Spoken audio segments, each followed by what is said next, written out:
The Longbox Crusade presents Action Film Face-Off. This episode, it's 1975 versus 2022. Two martial arts films enter. Yeah! One film leaves. Two men enter, one man leaves. Two men enter, one man leaves. Two men enter, one man leaves. Two men enter, one man leaves. But it ain't about how hard you hit. It's about how hard you can get hit and keep moving forward. How much you can take and keep moving forward. That's how winning is done. Now, if you know what you're worth, then go out and get what you're worth. But you got to be willing to take the hits. Okay, folks, welcome back to Action Film Face-Off. This is the show where two random years are selected. My brother will bring an action film from one of the random years. I will bring an action film from the other random year. Those two films will do battle using a variety of criteria, and a champion is going to be crowned by the end of the episode. I am Jared Albrecht, Death Probe. My co-host is my brother Jason, the Weasel Skull. We are both military-trained combat vets who, well, both of us trained on the Flying Guillotine, if I remember correctly, and we take our actions seriously, but not too seriously, so let's have some fun. On this episode, this is, of course, Martial Arts Madness, our March episode, so this is Martial Arts Madness. And that means some of you have already figured out who the sniper is going to be on this one. But between me and you, Jason, I believe we are both at double blind fire, right? Neither one of us have seen either of these movies that our mysterious sniper Siskoid suggested to us. That is true. Although I did qualify expert on the Flying Guillotine, I have never seen the movie. And I thought to myself, how hard can it be to find a movie called The Flying Guillotine? It is very hard. There are a lot of movies called Flying Guillotine. The Flying Guillotine concept, as it turns out, was very popular in martial arts cinema. And when we go to The Killer, no matter where you stand on the political spectrum, I think we can all agree there needs to be a law that says you can no longer make a film called The Killer. We're done. That title is done because there's 500 films called The Killer. Rant concluded. Well, it's over to you anyway. Well, so it is. Yes, indeed, we're going to score each of today's films on a scale of 1 to 10 in 5 categories. Those categories are story, overall spectacle, best action scene, the hero, and the villain.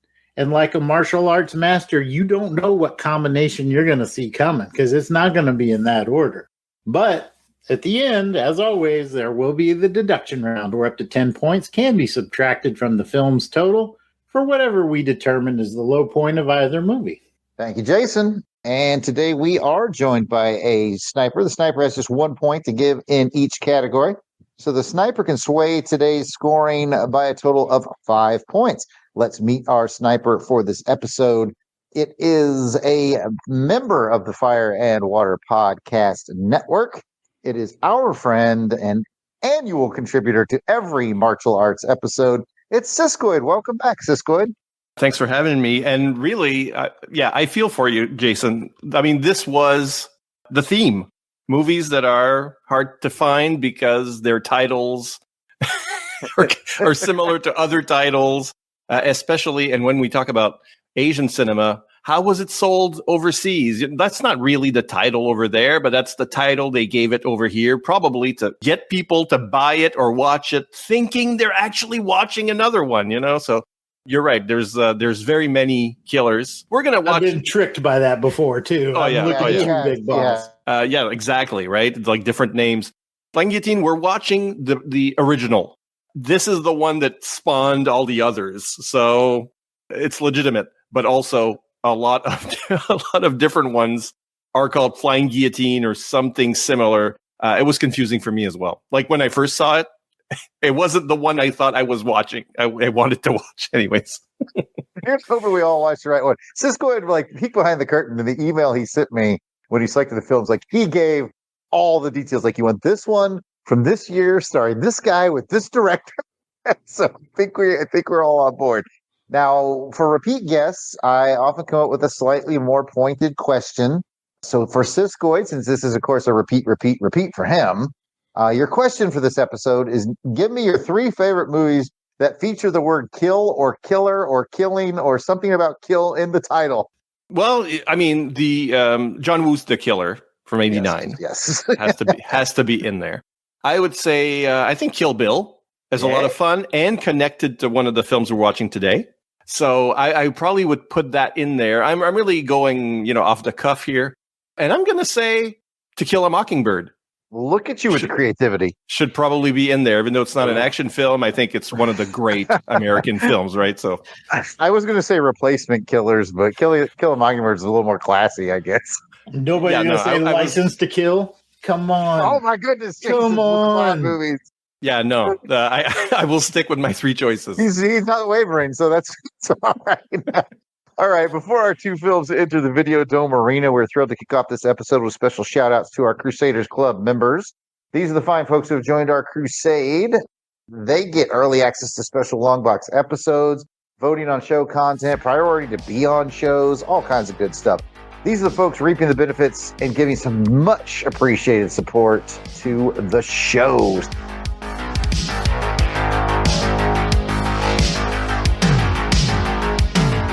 Alan W. Wright. Angelica Wolf. Oh. Auburn Elvis. Bill Beer. Billy D. Bradley Dello. Braxton Underwood. Carrie. Clinton Robinson. Captain Entropy. Clark Westfield. Dave Collins. Battle Wagon. Eric Hodges. Eric Porter. Ezra Gallo. Gary V. My good friend Gene Hendricks. My good friend George Meal. Gerald Green. Heinz K. James Hibden. Django Unfettered. Jason Keene. Jason Lady. Jeff Polier. Jeremy L. Jim Drummond. I hope you like Jim Drummond too. Jim Meal. Joe Manconen. Joe Thomas. John Watson. Josh Strickland. Candace Ward. Captivating Kathy Bright, our MVP. Matt and Lissy Poisson. Fancy with it there. I like it. Mark Ross. Maxwell Trave. Sorry. Maxwell Traver. Michel Menton. Michael Minton. Miranda W. I'm bringing it back to America. Miranda W. Heyday Davins. That's German. P.D. Devins. Paul Hicks. Rick from Jeff and Rick Present. Ronald Easterday. Rob Morgan. Samantha Maney. Sean Urbanski. Spidey 67. Spreadsheet. Steve Cronin. Tim Price. Tony Pennington. And Toronto Cop. If we missed anyone on the list, of course, we apologize. Keep in mind we record these episodes well in advance of release. So if you're a recent edition, we will add you soon, but no worries. You can let us know that we missed you by sending an email to contact@longboxcrusade.com. That'll go to Pat and he'll fix everything.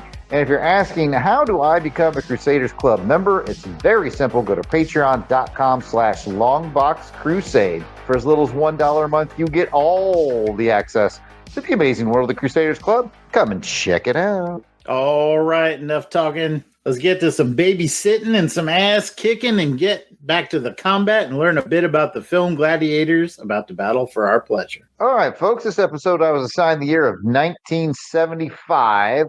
And then I gave that year over to Siskoid because he always picks our Martial Arts Madness episode movies. And he selected The Flying Guillotine. What year did the randomizer select for you, Jason? I got 2022 and put into our Videodome arena The Killer.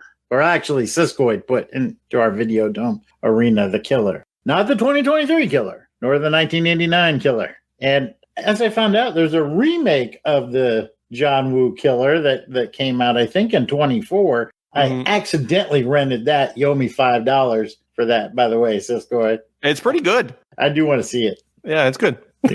Goodness. Well, we've got a fine matchup for this one, folks. It's important to point out that this isn't like Jared versus Jason. We each had to, hand over our year to Siskoid and let him pick the film. So he might like the first film better than the second film, and I might let you get the idea. We're going to find out which one's the champion. It's going to be a good time. By the way, if I sound a little different, I am on a different microphone and on a different machine right now because I am broadcasting direct from a hidden in China fortress where I am currently learning to do the flying guillotine. So the Wi-Fi out here actually works surprisingly well.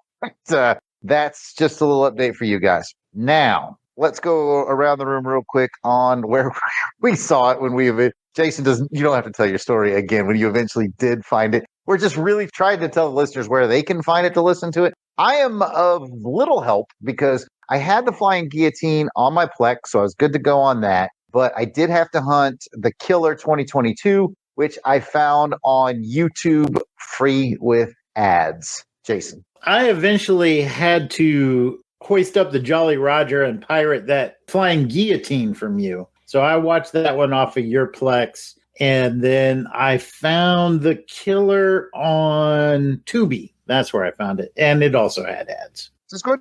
Same thing for The Killer. I found it was on Tubi. I try to recommend things that I know I can find myself. So I got that on my side. As for The Flying Guillotine, I do have it on DVD. Here it is. And as you can tell, it doesn't really look a lot like what the movie looks like. So I got a little nervous when you showed that. It's another confusion. I think this little picture in the corner here, this is the Dragon Dynasty release. Right. The picture in the corner here, yes, I recognize the actor. And this may be the face of the lead actor, but he's never has this long hair. So I was like, when I got this, I was like confused. And there's a Flying Guillotine 2, which looks exactly like this that I also have.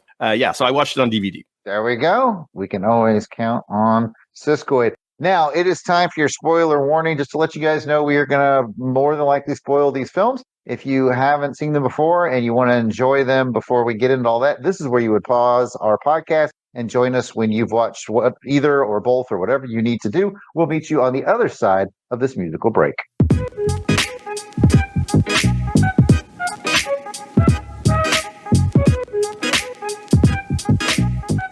All right, let me jump in with some quick info on 1975's The Flying Guillotine.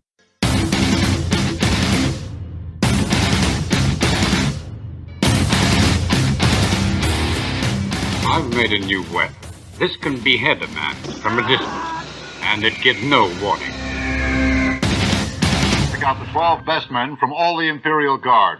And when you've got them, you'll teach them to be experts with this weapon. If any should prove disloyal, they and their families will die. Who killed Ted Fo and his wife? We had no choice. We're only tools. Tools are killed for the Emperor. Kill each other, too.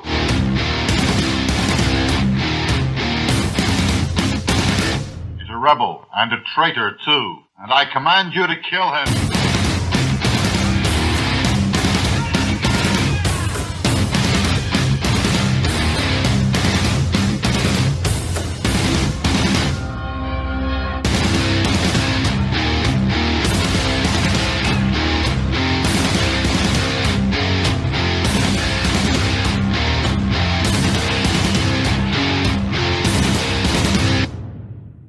Your cast and crew is as follows. It stars Shin Quan Tai, Ku Feng, Wai Wang. No jokes, please, Jason. I saw Jason laughed off camera on mute. I saw him as soon as I said Wai Wang.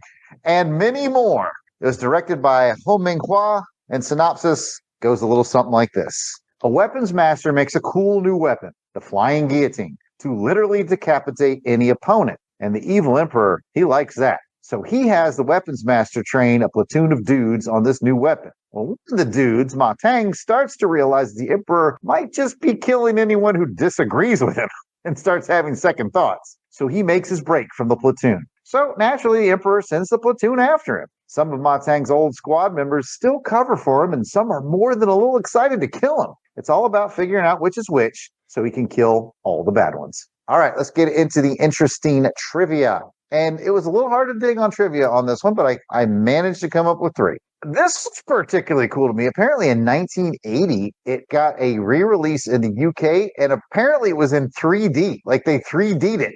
And I want to see that, man. Yeah, that would be cool with the flying guillotine effect. That would. Yeah, I was like, why not? Yeah. This is one of the films that was featured in the 2003 documentary Chop Socky Cinema Hong Kong, which apparently a lot of people like that documentary, by the way. I might need to check that out. It's just a documentary about cool Hong Kong cinema films. And my third and final is that it took 6 years to make its way across the Pacific Ocean, as its U.S. release was in 1981. And that's what I got.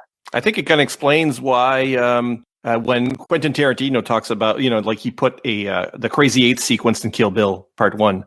There is a flying guillotine type thing. It's not so much a hat like in this. It's more like a blade. But he talks a lot about Master of the Flying Guillotine, which is the ripoff that was made almost immediately after the release of this one in China. Over in Taiwan, they made Master of the Flying Guillotine, which has very little plot. It's just about cutting people up. And that's the one Quentin Tarantino talks a lot about. So that makes sense that like the original took a while for American viewers, video people. They got to see Master of the Flying Guillotine first. They got to see the exploitation one first. Oh, okay. Interesting. Yeah, because they made a lot of these afterwards. There's a Flying Guillotine 2. There's the Master of the Flying Guillotine. And there's a number of other ones. There were 4 or 5 within the 3 or 4 year period. Flying Guillotine Goes Bananas. Yeah. Flying Guillotine European Vacation. Flying Guillotine Golden Receiver. Over to you, Jason. All right. Now I will give you the rundown on 2022's The Killer. 당신 뭐야?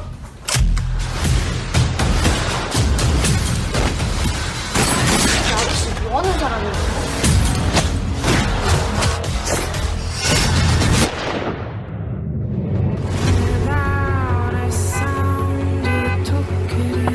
얘 좀 봐줘. 혹시라도 다치거나 요만큼이라도 상처 내면 진짜 재미없다.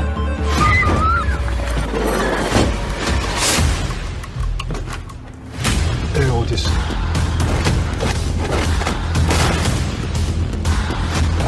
은지 어디 있는 줄 알아? 여기 좀 있어.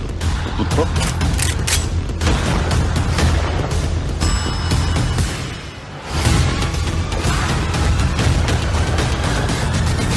당신이야 윤지를 지명한 거야.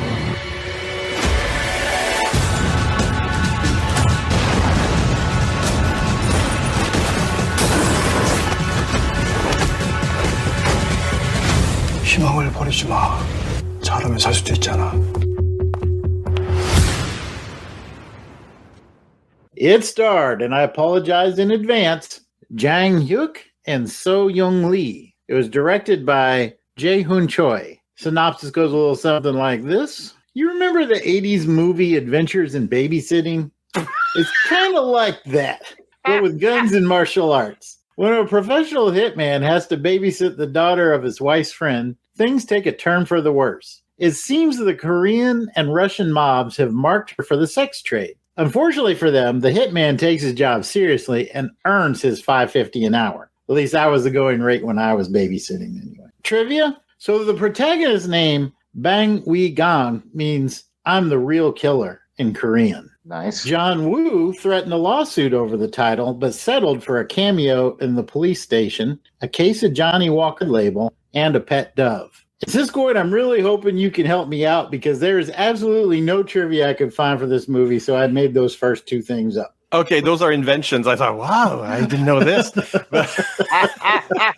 all about how you sell it, everybody. He does it again. It's funny that you use in your synopsis that you compared it to another movie because this is very much The Man from Nowhere, which is a classic Korean crime film that has the similar plot. The girl is much younger, adorable, even. So you care more about her than this brat that we have in this movie. But it's kind of very similar in terms of what the story is. I would recommend The Man from Nowhere much more. They mention The Man from Nowhere in the movie, so they know what they were doing. They say, in The Man from Nowhere, this happened. The guy tells them, don't do the thing that you're going to do. So they actually do reference it. I thought, oh, okay. They know what they're doing. I mean, my other trivia note was, what about all these other The Killers, right? Like, just in this period that we're living in now, there's Michael Fassbender in 2023, which is right after this one. Natalie Emmanuel is The Killer in 2024, which I guess you've rented so you can watch it. It's like 3 years running we've gotten The Killer. So I agree. Let's put, okay. Enough. Just, we can't use the title anymore because I can't find it. But anyway, folks, that's why we have Siskoid on the show with us every March. Thank you for helping me out. And now that we have the basics on today's contestants. Ladies and gentlemen, Test your might.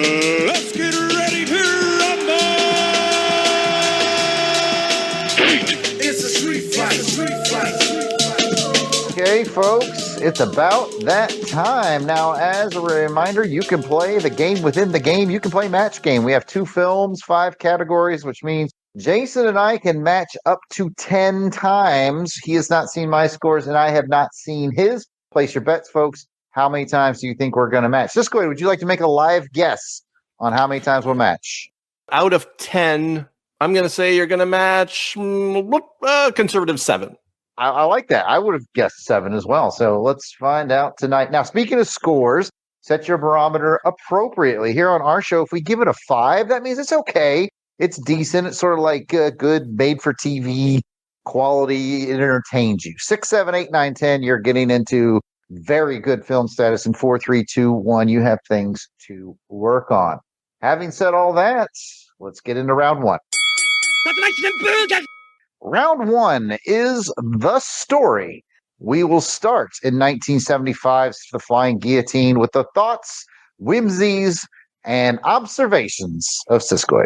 This is a strangely structured, but interestingly structured film. There's a lot of, it's front-loaded with training.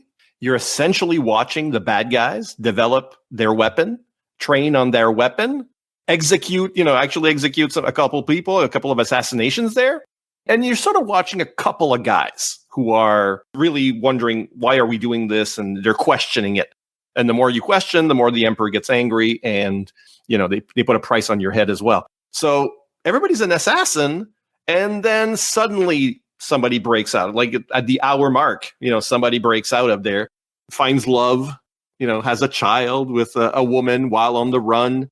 And of course, these forces are coming to get him. So the way it is front-loaded with training is not surprising for a martial arts movie, although usually it's more in the middle. And there is still that sequence where, what is the counter move? So I thought this was better and more interesting than a lot of similar plots, just because it was kind of surprising to me and also had that strange atmosphere that I'll get back to under spectacle, I suppose. Fair enough. And I have been watching a lot more of Hong Kong and Chinese cinema over the last couple of years as I find these things popping up, the DVDs, at yard sales and Goodwills and whatnot. And I have to agree, the thing that leapt out to me on this one, Cisco, as far as story goes, is it has a different pace and a different beat than a lot of the more cookie cutter ones. I absolutely agree that it has it was interesting, but let's see what Jason thought. Yeah, it kind of had a Full Metal Jacket vibe to it a little bit. Oh, yeah, yeah. The first half of the movie is really the emperor ordering basically the assassination of these 2 political rivals that he's having a fallout with. I guess my first observation was like, wow, they went all out to come up with an innovative way to assassinate these guys. I would have just paid somebody off those 2 guys and been done with it. Make it look like an accident.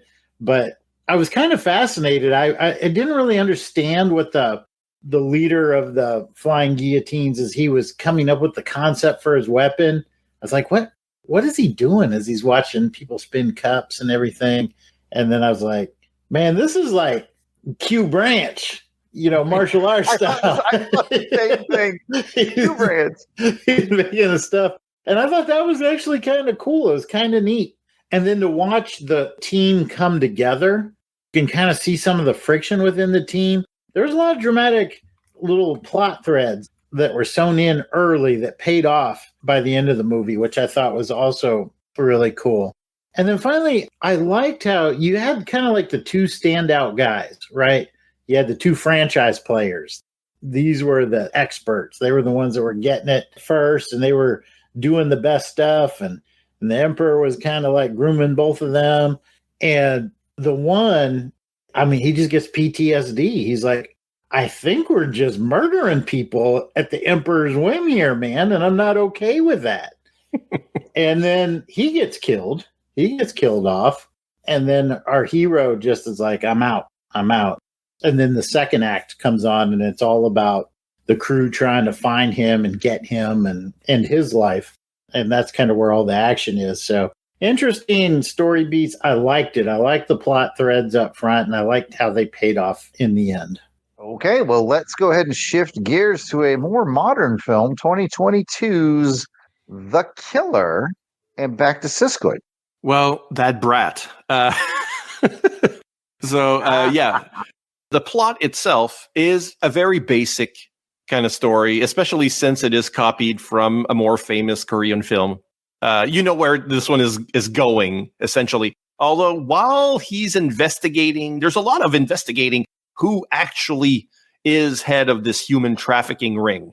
And he has to go through a bunch of people, not necessarily like a boss and another boss and another boss or anything like that in a fighting style kind of thing, but just getting information from people. So I could definitely do with a bit less torture than there is in this movie, but regardless, I think it's a perfectly fine kind of plot. They do try to make something of the fact that he's married. He's actually babysitting this teenager at his lady's behest or his wife's behest. You know, she's the daughter of a friend or the stepdaughter of a friend. And he's doing it because he doesn't want to lose his wife. And you can tell, like, he's very cold about everything, cold and cool and collected about everything. But this is his one, you know, like they do a thing where he remembers having been hired by a woman who wanted to commit suicide, basically. And when he was hugging this woman, one last hug and probably snapping her neck there, he just didn't feel anything. And the movie ends with him hugging and an embrace with his wife, and he does feel something. So they're kind of playing with the psychology of the killer in this. But otherwise, it's the brat getting into trouble and the killer being, you know, having this impulse to cut through everybody until he gets to the final boss. So it's very basic kind of plot, but it's not unpleasant. Yeah. I got the feeling that you mentioned The Man from Nowhere. It's like it's Saturday night back when, you know, like Cinemax or HBO was a thing that you would watch on TV, and you started watching The Man from Nowhere and like you fell asleep, and the next movie that played was John Wick, so your brain kind of blended them together, and then you get this. You get this, yes. And I'm not complaining about that at all. Where to Jason? Yeah, it was pretty interesting. I guess I was a little more forgiving of the brat. I felt pretty sad for her, actually, especially at the reveal, which I thought was really clever.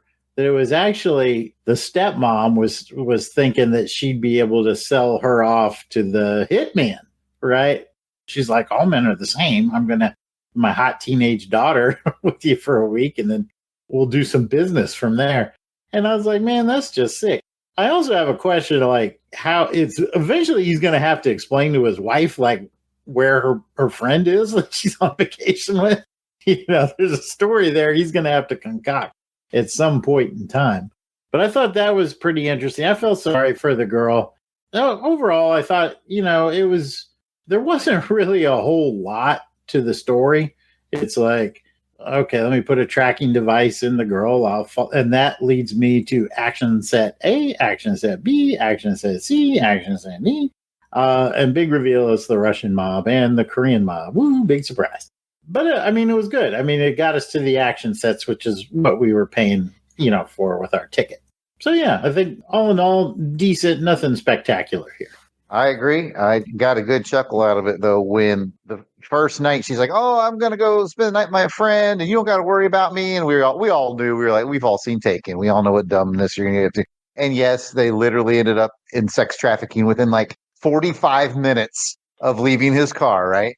And then the next day he's got her at his house, and she's like, oh, something like, I'm going to go out or do something. He's like, I don't care what you, I'm like, you don't care what? It took her 45 minutes to get into sex trafficking the last time you left her alone. I would say, no, you're not leaving the house. You always stay. I don't know. It can't happen twice in a row. Right? I guess. Well, the problem is she was marked. It's not like it didn't happen by accident. Right. As we found out, it was not a happenstance. Exactly. No. All right. Well, let's go back and score these things. Jason, how far do your guillotines fly on a scale of 1 to 10? It was clever enough for me to give it a 7. This was pretty unique, and especially unique for a martial arts film. So I thought it was slightly above average. 7 for me. Match game number 1, I also have it at a 7. Like you said, and Siskoy pointed out, and I mentioned, a lot of your kung fu films of that era are very formulaic, and this one breaks from formula in an interesting way. Shifting gears to The Killer 2022. Jason, 1 to 10. gave us enough plot for us to get from action sequence to action sequence. Each action sequence was pretty great. We'll get more into that in spectacle. So I think the story held it together enough for a 6 from me. Strong start, because that is match game number 2. So we have to go to Siskoid, who does not use sniper bullets. He uses pressure points. And which movie will get your pressure point in round 1, sir? Well, with the Flying Guillotine, we have a movie that is a sort of a spawned many other ripoffs. With The Killer, we get something that is a ripoff of previous films. So obviously, I'm going to give my pressure point to Flying Guillotine. Right, and if it was just been guillotine sitting on a table, it would not have done so well. But this It has to fly. Flying guillotine. It has to fly. I wanted to see what that was so bad, and I was not disappointed. I have to say, It's like some bonkers banana stuff, which you know I love. But anyway, that's the end of round 1. Get over here! All right, so round 2, we're going to talk about the hero a little bit. So let's just go ahead and roll right into this. And Siskoid, why don't you tell us what you thought of the hero of Flying Guillotine? Well, Matang and his wife, I would say his wife is kind of part of the action, you have the heroism. She helps him with a song at one point. Which, I like this character. He was just doing his duty. It was patriotism for him. You know, what the emperor wants, an elite squad. Okay, I've signed up. And he's one of the best at using it. And eventually, he's the one who's able to find the counter move, find a counter weapon to this thing, which is supposed to have none. And this is very much a martial arts thing, right?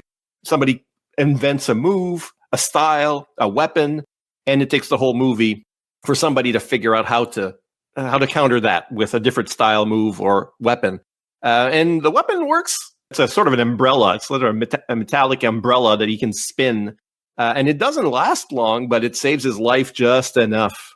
I think the real counter move for the Flying Guillotine is another Flying Guillotine, because they sort of explode when they hit one another. Yeah. It's really cool. Well, Yeah. So, but he also does a lot of the normal, if you will, martial arts. So he's trained in different ways, in different action, good at running over rooftops, etc. As with many martial arts films, there's not a whole lot of characterization, right? It's like he's kind of stoic. He's a good guy who, nevertheless, is an assassin. He's all about discipline. He's got a little family there that he's trying to protect, so you feel for him. But otherwise, there's not a whole lot of emoting, which is normal for martial arts of this type. Yeah, and you don't mess with his mom's necklace either. We know that. No, don't touch the jade necklace. Yeah, touch the jade necklace. I agree. I mean, it's a bit formulaic, but I thought that the actor played it with enough charisma and definitely had the physical skills for the martial arts scene. So, yeah. Well, what did Jared think? I didn't watch it, but it sounds good. It sounds really good. I would say he was good and serviceable, not terribly memorable, and I don't know why. There's a lot of movies that you watch, Hong Kong films, and you just, no one forgets Jackie Chan, right? Or Donnie Yen or whatever, but I don't necessarily could pick this guy out of a lineup per se, but he's very good because he has to do the action and he has to do the doubt that we talked about. Like, I'm starting to think that we're having us kill people, and then he has to do, I'm living my life and protecting my family. So he has to do a lot and he's good at it. I don't know if this guy, and maybe Siskoid knows more, and we put a lot of pressure on you, Siskoid, to memorize everything that happens in Hong Kong. Like, if this guy was a bigger star there that I'm missing out on, I like him, but for some reason I don't find him terribly memorable. He's in a lot of movies of that era, but even into the modern era, he's playing characters maybe less a martial artist, like older characters. He's in The Man with the Iron Fists, with the RZA and right, yeah, I've seen that. Yeah. Russell Crowe, and which is a perfectly very fun film. So he's in that, but he's in like but he was in Crippled Avengers, which I know you watched fairly recently. That was cool. So he's in these Venom films. He's in Executioners from Shaolin. But we're rarely really the lead. And even in this, it's a bit of an ensemble picture. Like, you don't know, maybe that's part of the plan. It's like, you don't know which of these guys is actually going to be our hero, right? At the beginning. Yeah, that's cool. Yeah. Maybe that's part of it. like he's fairly recognizable, but he's not one of these super charismatic actors like Jackie Chan, like Donnie Yen that you've mentioned, or even in this era, there are some that usually are at the top. Like you just kind of see them a lot. Yeah. Yeah. I think you're right. I think this comes by being part of that rat pack of the Shaw Brothers thing, where they're kind of shifting around who's going to be the guy in this movie, right? So, yeah, he is good though. I liked him. Yep. All right, well, let's shift gears and take it over to the killer and Siskoid. What are your thoughts there? Zhang Yuk as Ul Kang. Yeah, the killer, I think, is a cool and collected SOB. I wish he didn't use as much torture as he does, but, it's like he uses torture while drinking his coffee. It's very, very, very cool. And, of course, he can do gunplay like John Wick, which is, of course, the action of this era. There's often going to be some sort of John Wickian kind of feel, which is normal. So just I like him a lot. I think he's got a little more depth because he does have this wife and this other life. And he's also super rich. He's kind of Batman in that way where the money isn't an object and it's almost one of his superpowers. And he never seems to be ruffled. Like he fights with, not without expression, but with a sort of expression where like, this is easy for me. It's like nonchalance a little bit. Yeah, nonchalant is a good word for it. It's like you threaten my world by attacking the kid that I'm babysitting, who has a link to my wife. And obviously his wife doesn't know that her friend is evil and is part of this sex trafficking ring. It's like you've threatened my world, so I'm going to go all out and, defeat everybody, the crooked cop, the crooked judge, everybody gets it. And he does it in a very, very cool James Bondian kind of way. So I thought he gave a good performance for that kind of character. Yeah, it's almost like he was world weary. He wasn't surprised by anything. Like, jaded. Judge, I'm going to take care of you in just a minute. Just hold on. I'll get to you in a second. But anyway, Jared, what are your thoughts? Extremely similar to Siskoid. The other movie I felt had an influence on this one was Taken. And that's where it also torture, not effing around kind of attitude that Liam Neeson had in that film. And it's a really kind of good mixture of all these really sort of pop culture-y, hyper-violent, exciting, fun to watch. So we're going to get spectacle and it's going to have a good score. But as we just talked about the hero, he's fun to watch. And then when they rolled credits and they were showing him doing all his own stunts and hurting himself, Jackie Chan style, I legitimately asked myself, is this guy the heir? Is he the heir to the Jackie Chan throne? And if he is, I'm okay with that because he's really good. The heir is Tony Jaa, right? Okay, yeah. Well, maybe Tony Jaa needs an heir now. I would say, spoiler alert, we're starting to get the age where Tony Jaa. Yeah, Tony Jaa needs an heir, yeah. So, that's where I'm going with this. If he's the next guy for that, then I'm not mad about it. No, all good points. Well, it sounds like we like the heroes from both of these films, Jared. But what did you like the hero from Flying Guillotine to the tune of? Even though I said he's not super memorable, I like what he did enough to make me want to seek out more of what he does. And I'm going to land on a 7. So I know I said he wasn't super memorable, so he thought my score might be low, but I thought he was good at everything he did. So, I'm going to give him a 7. Well, we are 3 for 3. That's what I gave him as well. So let's move on to the killer. What did you give the score for the killer? This guy is certainly, I've used names like Jackie Chan and Keanu Reeves and Liam Neeson. So I'm giving him an 8 by keeping an eye on him, easily rising to a 9 or 10 level if he keeps up this kind of quality. 4 for 4. I felt the same way. I think that, like Siskoid, I was a little repulsed by the torture elements of the film. And at the same time, I was mesmerized by them. Just his expression. Like he sold everything he was doing on camera. Just kind of oozed cool while he was doing it. Just whipping the tar out of fools and not spilling a drop of coffee. We're dropping names like Jackie Chan. We're creeping up into elite territory. And I'd like to see what else this cat's done and what he's going to do in the future. All right. Well, we are 4 for 4 going down this scorecard. But, Siskoid, you get to see who's getting the pressure point. Who's getting the 5-finger death punch. Well, I agree with you guys. I think the killer has the edge, and I'm going to give him my pressure point. Boop. All right. Well, that is going to be it for the hero round. Let's get to round 3. Round 3 is the villain. How memorable, menacing, how cool is your villain? We'll let Jason talk first this time about the villainy of the Flying Guillotine.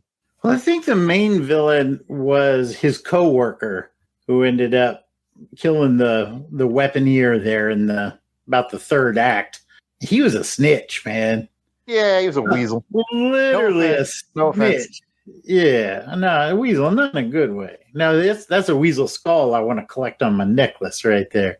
But, he was memorable. He was memorable to me because you could tell right away. Whenever you got the guy that's all smiley and stuff, especially if it's an Asian guy, you're like, I don't know about you. Because I want the serious Asian guy. Unless he's Jackie Chan. Jackie Chan's got some charms. But this guy just, you could tell right away. And then you find out he's the snitch to the emperor. And you can kind of see where this is going. And then it had to be a showdown between those two. But the actor did a really good job of portraying the smarminess and still the physical skill. He's still a very, very dangerous man and putting our hero and his family at risk. So memorable, and I'll give him a decent score when the time comes. Interesting. Siskoid, what do you think? Well, there's really three main villains. The Emperor, Mr. Mr. Shin, who invents the thing, and Akun, that rat that Jason tagged as the villain. He's certainly the guy you have to defeat at the end, who's like the most persistent foe. Mr. Shin dies for his for having the slightest doubt in the Emperor, and the Emperor never gets his comeuppance because history says the Emperor, obviously survives. But I will say this: I think in actuality, the true villain of this piece is the weapon. That's what's killing everybody. That's what's memorable about the film. Second Amendment, man. It's so I think a tool. It's just a tool. You could use it for use it for good. Flying guillotines don't kill people. Okay, people kill people with flying guillotines a lot. Imagine if they were just loose and flying and self-controlled, like drones. That'd be very dangerous. But I think the true villain of the piece is the flying guillotine. They invent this thing; it's undefeatable, and it's quite gory. For this kind of film, cutting heads off pretty easily. It's kind of almost remote controlled. It sort of knows where to go. So they have a mind of their own. So I'm going to say that they're the true villains of this piece. But yes, technically, Akun is the guy you defeat at the end who has to die the biggest, more spectacular death. And what a jerk. I think they should have had one small scene where the Emperor is just doing like Emperor things, day-to-day business, and a guy comes in and he's like, man, my hat business has really just taken a dive. And I can't explain why. It's because the heads have been cut off. All right, let's move on to the killer. And got a fair amount of villainy there as well, Jason. Yeah, I suppose so. I think at the end of the day, it's your standard. It's almost kind of like the Nazis are the villain. It's it's human the traffickers. Russian mob or the Korean mob. Yeah. And probably the only really standout villain was the Russian mobster that he fights, kind of the goon, but the big goon that he fights there a couple times during the course of the movie and then at the very end there. And he was good. I mean, he was very interesting, obviously physically very skilled in martial arts and a decent actor to play a heavy. But for the most part, the villainous organization was pretty cookie cutter. Yeah, I wholeheartedly agree, and I'll give it to Siskoid. Well, I mean, they've got some variety going, each level of the human trafficking thing, like the girl with eventually the eye patch, the roller skater. And then, of course, you got this blonde guy they call Mr. Spotty, I think is the nickname they give him. And then eventually the judge is really the big corrupting influence, the guy who tries to buy him off. And then there's like the wife's friend who's also villainous. So there's a bunch of people in this. I think you're right, Jason. What Nazis were at a certain time in action movies, and then it was terrorists maybe. Now it's human traffickers are like the big bad, and they're soulless, right? There's just no redeeming these kinds of people. So it's easy to make them the villains in action films. And you can torture them, you can kill them by the boatload. It's fine. Exactly. So if you're Liam Neeson and Jean-Claude Van Damme can just cut through these guys like butter, and we are happy that it is happening. So same thing here. I think that's the kind of thing. But like that blonde guy, he has to fight him a couple times. It's the toughest boss. He's the Akun of this particular film. And I think he's a good physical match for a hero. I agree on all counts. So there's nothing left to do but score these things. Let's go back to the Flying Guillotine. The villain there, Jason, 1 to 10. I like what Siskoid said about the guillotine being a part of the villainy of this story. I was thinking about when you hear it outside, the sound that it makes, and you know that it's about to come busting into that room. I threw that from outside. That came in the room. At the end of the day, I think there was enough villainy, interesting characters, and the guillotine to give me a 7 on villain for Flying Guillotine. All right. You know me. Sometimes the villains add up. Sometimes they dilute. And I felt this one a little more dilution than adding up. I'll kind of remember the Emperor, and I'll mostly remember the rat weasel dude. But I'm at a 6 for it. Let's go over to the Killer, which, much like Taken, which has been on Action Film Face Off before, it's like an organization, or maybe you picked a guy. Score it how you want, Jason. Well, I kind of scored the organization, and then I had to look at the guy, Spotty, I think we agreed his name was. And while he was physically a good match for our protagonist, I mean, we don't really know much about him. He's just in the way. So basically, we just need a bunch of guys for our hero to cut through. We get that. 6 from me. Match game number 5. I also have it at a 6. And it's over to Siskoid to award a pressure point. I'm giving it to the Killer hats. Simple as that. So Flying Guillotine for me. Can't get enough of it. That is the end of round 3. But your style is no match for mine. All right, we've stretched out. Now it's time to get into the main event. And by that, I mean the spectacle. And what am I talking about when I say spectacle? It's all the things that make an action movie an action movie. We're talking about the stunts, the special effects, the fight choreography, your soundtrack, your musical score, your cinematography, all the things. And Jared, what are your thoughts on the overall spectacle for Flying Guillotine? Flying Guillotine definitely gets some creativity points because I haven't really seen anything like that. And when I say like that, I really mean the Flying Guillotine, everyone's favorite weapon, right? An unstoppable weapon against people who have not learned how to duck or roll to the left or right. It's so fun to watch. And nothing super stand out as far as music goes. I thought it was good. Nothing super stand out, just does its job. I liked some of the sets, or maybe it was locations. Like I really liked the sort of castle where they were at the beginning, where they did their training and stuff like that. Like I started to feel like I understood the layout of the castle, especially when we get they to did kind of have a cool clubhouse, didn't they? They did. So I kind of liked that. And, these movies always do pretty well. These sort of Hong Kong Shaw Brothers or pretty much any martial arts movie does really good at finding neat places and interesting looking places for your final battles, and on the cliff side and all that for this one. So it does pretty well. And I'll let Siskoid run the ball from there. I want you guys to realize how big this production is for Shaw Brothers, actually, because there's a lot of outside shooting. And that's not necessarily... It's not necessarily like this for a lot. The Shaw Brothers was like running it 24 hours a day with different crews and actors. And you would, that's why we see so many of the same people. It's like, oh, I got to get to Studio B, and do this little bit. And, you're working on multiple films at the same time. And that's why they have that set, the one where you can tell the sky is painted because it's night. So when they do a lot of outside shooting, okay, they actually put money behind this. This one has horses, it has songs, it has street performers, it has the whole little town. They're using the town set. That cliff, waterfall stuff, I never see that. You know, so they're really pulling out all the punches. Normally, you see that same crossroad. There's a dirt roads on top of a hill. That's about it. What you're going to get a lot of fights, even in some of the better films. So this has a lot going for it in that sense.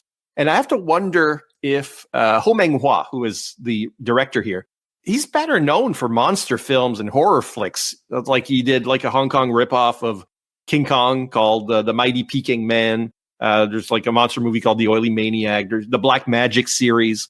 So he's mostly known for that kind of stuff. And if you look at this film, when somebody gets their heads cut off, the body keeps moving like a it's chicken. Pretty gory. Yeah. There's like a POV at one point. The camera is where the head would be, and you just see the arms trying to grasp at the air. So it's kind of icky as well. You know, it's got like a horror feel, which makes sense for this director. So that's all part of that atmosphere and that spectacle. So maybe I was right to say the Flying Guillotines sort of had a mind of their own. They're sort of demonic. And the movie does start with flames, you know, like the credits are over flames and flying guillotines. And all of that for me is part of that spectacle and gives this movie its own real identity compared to a lot of, you know, the films made around it. That's what I meant to say, by the way, Jason, when you asked me about spectacle. All right. Well, we'll just dub you over that. Yeah, we'll use the AI and put it. Yeah, we'll get. We'll just make Siskoid say some grunting noises, and then we'll go from there. I liked it. Oh, okay. Good. That guy's head came off. It was awesome. That was me. That's my comment. No, I think those are all really, really good points. I almost kind of had a Western vibe there at the end with the showdown between the lone gunman and the rest of the posse, almost like the end of Pale Rider a little bit. And I kind of wonder too, like, I wonder if they were influenced by, you know, the Odd Job weapon from Goldfinger in this. That's a good point. That's a good point. Yeah. Yeah, you're right. Things to wonder. But we got to go and talk a little bit about the killer. And Jared, why don't you lead us off and tell us what you thought of the spectacle of the killer? Man, this is a very polished film in the very similar sense to the John Wicks, with its clean and its neon and its crispness, and it's showing us the city. I can't remember if they said what city, but it's looked very Korean to me. I don't know what city they might have been in if I missed it. But like they really display the city in a cool and unique way. Colors, man, they use color palettes like a comic book creator would. Everything is crisp. The action's easy to follow. It is a spectacle movie from front to back. Again, the music is very good for what it does. Anything super stand out? Not really, but I just remember going, oh, that's pretty, you know, it fits right. Everything fits right. And just everything looks so nice and I just keep saying slick and clean.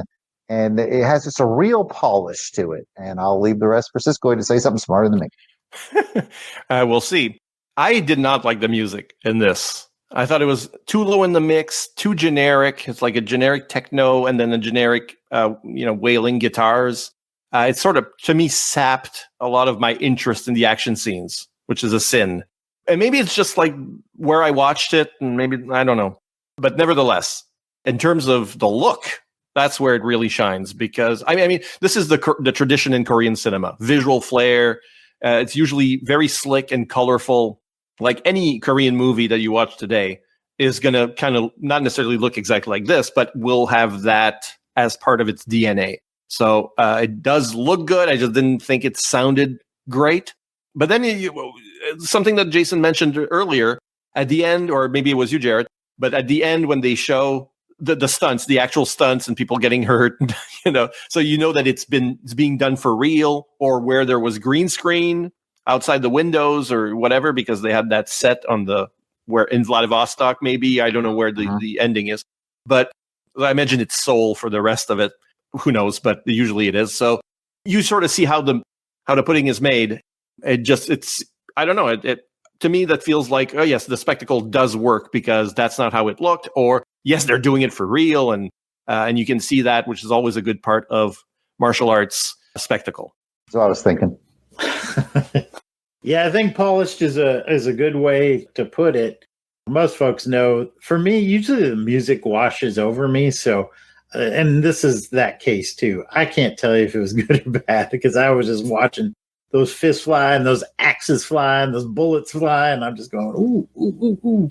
And, he makes a good point, though, that like I said, it was serviceable and I like the music okay. But like, if I do think about John Wick, especially, I think it was the first one where they dropped that Marilyn Manson song "Killing Strangers" in there. Like, ooh, that's bad right there. You never really had that feeling during this movie. So when it comes to music, so yeah, good ears, just good. Yeah. Well, all right. Let's wrap it up and score these suckers. Jared, what did you give the score for Flying Guillotine?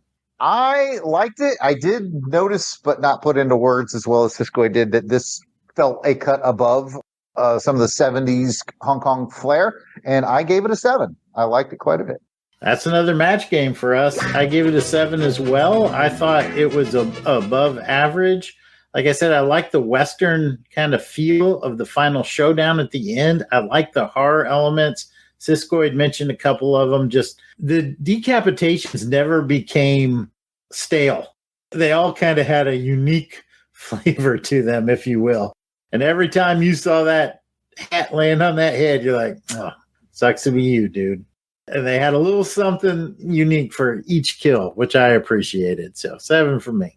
All right, let's move it over to the killer, Jared. Are you still going to hold in 7 territory? You going to crank it up a little bit? You mentioned John Wick. So when you say John Wick, I'm thinking we're going to get some high scores.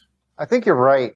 One of the things, maybe the only thing that I felt maybe held the Flying Guillotine back is the Flying Guillotine, if I remember correctly, was about an hour and 45 minutes. And it really kind of felt like it could have been a tight 90-er, maybe a little bit. Like there was some things that could have been trimmed down. Nothing super boring or anything. Just it felt like it could have been tightened down. I forgot to mention in my spectacle that The Killer 2022 it is like a tight 90 minutes. It is very much, again, like remember Taken was like 80 something minutes, right? And it's just bam, bam, bam, bam. And this is very much in that same way. So the spectacle is relentless. It looks good. It's got sharp polish. I ended on a 9 for this one. Like I was very impressed. Wow. I just wanted to watch it the whole way through. At no point did I want to check my phone or nothing. Well, I was right there with you. Not wanting to check my phone or nothing, but I didn't go quite as high as 9. I gave it an 8. I think an 8 is a solid place for me to land here. We're going into elite territory now, but I couldn't quite give it, that 9 or 10 where I would land with a John Wick film quite yet. Well, Cisco, we need to get a pressure point from you. I think you're going to struggle with this one a little bit. I detected a little bit of love, a little home cooking maybe for Flying Guillotine, and but you're kind of eyeing this hot new a romance over here in the corner with the killer. Who's getting the pressure point? No, I'm giving it to Flying Guillotine. I think I'm putting it in its historical context as well, where that movie has a lot of spectacle, and the killer is obviously also does, but it's more about about the fights and the Flying Guillotine is more a richer tapestry. It's on a bigger canvas in a way. So I'm giving it to Flying Guillotine. No love like your first love. I like it. All right, Jared, I'm going to hand it to you so you can hand it back to me. That must mean it's time for round 5. Round 5 is the best action scene. Jason is going to take some of the highlight action scenes from each of these films. He will break them down for us. We will pick our favorites. Scores will be given. Hearts will be broken. Heads will be chopped off. Let's find out. Jason, let's go to the Flying Guillotine. How did you break it down in 1975? Hold on a second. There we go. The note paper shuffles. There we go. Because I know how much you love that. It's all so fake, people. I'm watching it on camera. It's so fake. So fakey. It sounds so real when I listen to the podcast, but here I am on the show, and it's all smoke and mirrors. It's AI, yeah. All right, so for Flying Guillotine, now I could have really broken this down a little more, but I just broke it down into 3 to keep it easy. And the first one was the escape from the assassin club, where our hero makes his break. And I'm talking like he breaks out, and then he goes to get something to eat, and then he's got to break out again. That's where he meets his love that plays some cover music so he can murder those jerks. I called that one Escape from Assassins or Put the Head in the Basket. Put the head in the basket. I get it. I already got it. You didn't even have to do the voice, and I got it. Well, that's for the fan. So the second one I thought was kind of interesting was the battle of the two villains, where you had the one guy that was the boss, and then the snitch guy says, "Hey, guess what? I'd be the boss man now," which is what I called that one. So, and then they fight and duel at the end, and the big boss loses his head. So I called that one, "I'd be the boss man now." And then 3 is the final showdown. I think this is where our hero's discovered. He makes a getaway. He's got to put his wife and child to safety and then go back, forge a weapon of his own, and take on the remaining assassins. And I called that one, "I can't believe I spent all this money and time to forge this crappy weapon that I only used once." I couldn't help but notice that myself. It got destroyed. He's like, I was like, oh, he found the weapon to defeat the weapon. No, he didn't. All right. So those were the 3. Okay. Let's, which one was your favorite? I like that final showdown. The scene was great. The backdrop was great. The choreography was great. There's some great deaths in there. And killing that boss and watching him fall off the cliff at the end, very satisfying ending. So that's the one that I get. Okay. Cisco, which one was your favorite scene? I like that piece in the first one where he has to fight the guys after he meets his love, as you say, or when he's meeting his love, and he has to fight these guys. And she's singing to sort of cover what's happening. And he's really fighting to the beat of the song. So I thought it was like a little choreographed fight here with music. So I'm going to just like single out this little piece of it as my favorite bit. But of course, yes, the end is obviously a huge showpiece, so in any normal world where I am not so fussy, that was the best one. But my favorite is the musical number. Oh, that was a close second for me. Yeah, and my favorite part was actually escaping from the club. I was really just into it. And in some ways, it was almost comedic. It felt like the Batman where some days you can't get rid of a bomb. Like literally every route he took, there was at least 2 dudes waiting for him. It was comical in a way, but I don't know. It just really kind of got me invested. I was like, this is like you said, it's an Assassin's Club. That's a hard place. It's like if you're a 00, right? And you're trying to escape all the other 00s. It's pretty... It was like... impressive. I felt a tenseness about it that I enjoyed. I mean, we did see one of the guys that you thought was one of the heroes get killed just before. So you don't know if this guy's going to escape. Yeah, makes sense. Yeah, it was cool. It was cool. All right, let's shift gears to the killer. And it's kind of like a 90-minute action scene. It is. There are some breaks, though. So what did you pick? I narrowed it down to 5, and I'm sure I forgot something. The very opening fight, when he comes out of the elevator, I called that one, "This guy's at least a foot shorter." Because he cut his foot off. Okay, I had to wait. I wrote in here, wait for laughter. But we revisit that fight again, right? So, like, it's like a 2-for-1. Yeah, it is. But it kind of like picks up where he leaves off there, and then you see what he does to the other guys in the elevator. But before that, you get the roller derby. And I called that one, "I don't think we're seeing things eye to eye." Oh.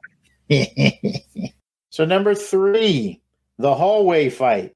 I called that one, "If the hallways are rocking, your door you best be locking." As I mentioned, those kind of fights, because we saw one of those in like the Raid, we saw one of those in Old Boy. Mm-hmm. I was talking to Jason about this. Cisco, this is really just for your benefit. It cracks me up when you get a guy like that who's fighting, like, let's say 18 guys in the hallway, right? And he's fighting, and he's just effing them all up. Like, if you're a guy 15, 16, 17, or 18, I'm leaving. And in this movie, they literally did. They just took off. Didn't work for him, but did not pan out for them. I guess the gamble would be, well, he's going to be tired by the time he gets to me. It never pays off. It never pays off. But it was good to see that, like, someone actually used their brain in one of these movies. Like, you know what? No. Not involved. Anyway, back to Jason's breakdown. Then I went to the docks, the fight on the docks when he rams the van and everything. I called that one, "What's up, Doc?" Finally, I did the 5th one. I just did the final battle where it's taken on the judge, and we had the final battle with the Russian and all that. I called that one, "From Russia with Love, You Die for Me." I like it. You can Okay, sing it which if you one- want. From Russia. Let's not. There we go. Okay. You die for me. Got the lyrics, Matt Monroe. All right, let's pick our favorites. Jason, what's your favorite? I think I'm changing my mind. I'm going to go to the hallway fight. Because that hallway fight had a lot of cool stuff in it. Because you had it starts in the elevator, goes to the hallway, gets out the window at some point. Yeah. One unbroken shot for most of it. Yeah, I'm going to go with that hallway fight, I think. I am also going to go with the hallway fight. What about you, Sisquid? I like that final infiltration. I mean, it starts the fight with the batons, and I think the rematch is very strong. They're destroying everything. And is it wrong of me that when the guy falls into the pool, I shouted, Kool-Aid? Because the water just becomes red at that point, and it just, I don't know, it was like a Kool-Aid ad for me. Oh, yeah, Kool-Aid. So that's the one I'm going to pick. Okay, let's do some scoring then. Jason, let's go back to 1975. I liked it when he escaped the Club of Assassins, and you liked the final brouhaha. I did. What's your score, 1 to 10? I'm going to give that one a 7. I think it was pretty solid all the way through. That's my favorite of them, but I'll still land on a 7 for that scene. Match game number 7. So if we don't match on the next one, then Siskoid wins. Let's find out. Hallway scene, 1 to 10. Well, I'm going to give that one an 8 for the same reason. I liked it, but I think it was right there with everything else, and I kind of landed on as a whole as an 8. Congratulations, Siskoid. I gave it a 9. So your guess of 7 match games is correct. Well done, Siskoid. And speaking of Siskoid, Pressure Point, which one of these movies had better action scenes according to you? I think it has to be The Killer in this case. I mean, it's more modern. I got a recency bias, but it's more of an action film. Whereas Flying Guillotine is more like this political intrigue and strange weapon and horror. So I think The Killer should get my pressure point. Sounds fair to me. That's the end of round 5. Well, I guess that means I got to pick it up, and let's turn things a little negative here. Let's go down the pit of despair and see if there's anything that we're going to take off for these films. Jared, any deductions for Flying Guillotine?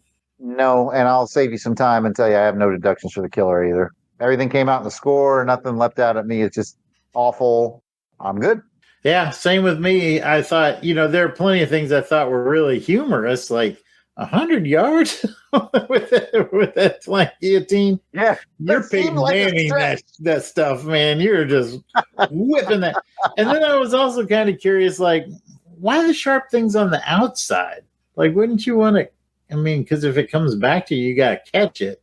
I try and think about it too much. Yeah, so that's what I did too, hence no deductions. So, Siskoid, do you have anything? We're not going to take any more points off, but if you got any grievances, anything that really stands out, now's a good time to air it. I mean, I think we mentioned the main grievances is these films have titles that are then difficult for us to find them in the market and might be for the people listening. Might say, oh, yes, it sounds good. Let's watch it. And they'll watch the wrong one. So I think the titles, and this is a common problem with Asian films when they come over, and the retitling of them and the translations, not so good. So yeah, it took some sleuthing to get these two found, but they were worth looking for. So, Jared, I'll let you take it from here. Well, that's the end of the official scoring rounds. Now, don't worry if you haven't been keeping up with the math at home, folks. We do that for you at Action Film Face Off. Checking in on Match Game. Siskoid is a on-air champion. It was 7 out of 10. As far as sniper points, Siskoid gave 3 pressure points to Flying Guillotine and 2 to 2022's The Killer. And looking at the judges' scorecards, the winner of this episode of Action Film Face Off with a score of 76 to 72, pretty close, is The Killer.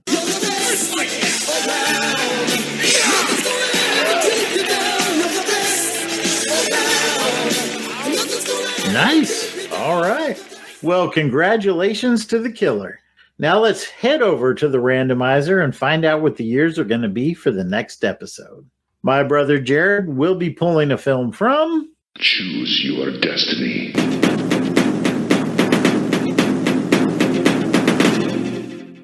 2008.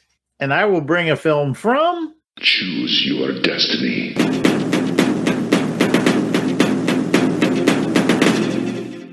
1996.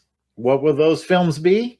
We'll tease them on social media for those of you who want to watch before listening, and we're thinking of you, Dave. Or you can tune in next episode to find out. Until then, I'm Jason Weasel Skull Albrecht, and I'm not really doing the social media these days, so I'll pass it over to Jared. You can find me, Jared Albrecht, the Yard Sale Artist, a.k.a. Death Probe, at Yard Sale Artist. That's X, Facebook, Instagram. It's all at Yard Sale Artist. Siskoid, where are you hanging out these days? The usual places. So Siskoid's blog of geekery in the written medium. And there's, I do a lot of movie reviews, etc.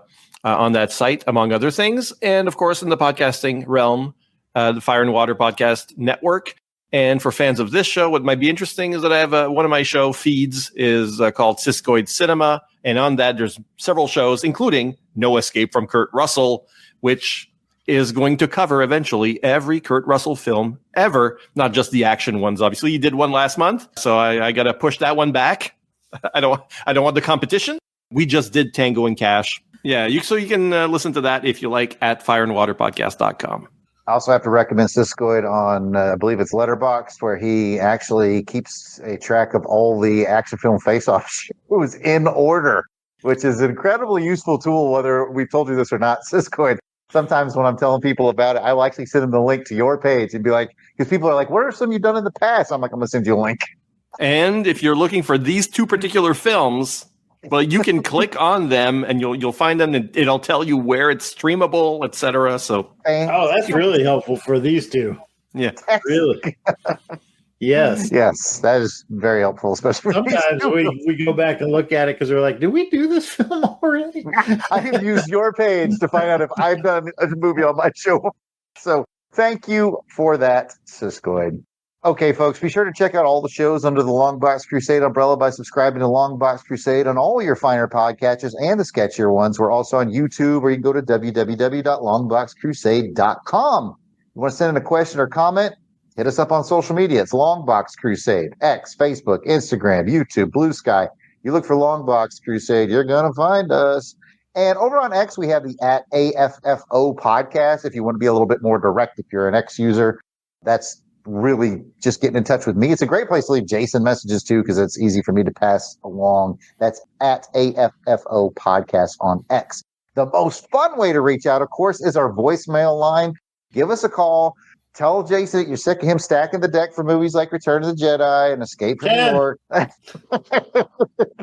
if you want to do that, it's 707-532-5269. That's 707-532-LBOX. Pick up the phone. Oh, thank you. I was going to say, all the points for Jedi. All right. Thanks for tuning in. We appreciate you listening. Until next episode, keep your head down. And your knuckles up.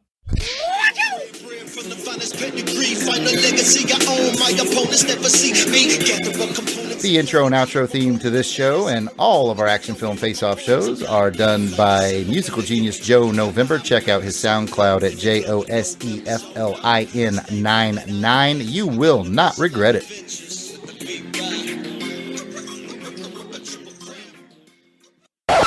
If I'm not mistaken, when I was looking at information about it, and Jason, you looked at more information than I did, but I want to say that movie was actually based on a comic. Like there was a web comic around the killer. Anyway, I thought I saw that somewhere. I didn't look at it. If you recall, I made up all the trivia.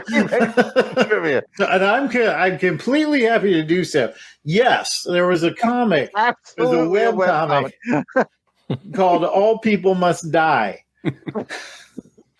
Right. Well, this would make good outtakes material. Siskoid? Protect your neck and your ankles. Just give me and your knuckles up.